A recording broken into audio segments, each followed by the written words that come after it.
எழுப்பினாலும் പ്രാർത്ഥിക്കുന്നവന് പറയാൻ ഒരു സന്ദേശമുണ്ട്.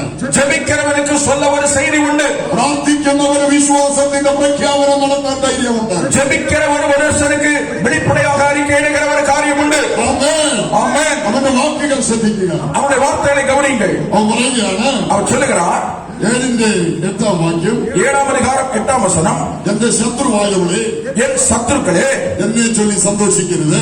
என்னை பார்த்து நீ சந்தோஷப்படாதே. വീണുവെങ്കിലും ഞാൻ ഇനിയും എഴുന്നേൽക്കും. நான் விழுந்தாலும் மறுபடியும் எழுந்திருப்பேன்.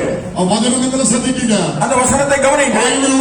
ഞാൻ ഇനിയും എഴുന്നേൽക്കും. நான் விழுந்தாலும் எழுந்திருப்பேன். ഇന്ന് രാവിലെ ഇതിനകത്തിരിക്കുന്ന എത്ര ദൈവമക്കൾക്ക് വിശ്വാസത്തോടെ പറയാൻ കഴിയും, എന്റെ വീഴ്ചകളെ അതിജീവിച്ച്, എന്റെ മുമ്പിലെ പ്രതിസന്ധികളെ അതിജീവിച്ച് ദൈവത്തിനു വേണ്ടി ഇനിയും ഞാൻ എഴുന്നേൽക്കും. இன்று பகல் இந்த இடத்தில் இருக்கிற எத்தனை பேர் சொல்ல முடியும், என்னுடைய வீழ்ச்சிகளிலிருந்தும் என்னுடைய தாழ்ச்சிகளிலிருந்தும் நான் கர்த்தருக்காக இன்னும் எழும்ப முடியும் என்று எத்தனை பேர் சொல்ல முடியும்? നീ നിരാശപ്പെട്ടിരിക്കണമെന്ന് പിശാച് ആഗ്രഹിക്കും.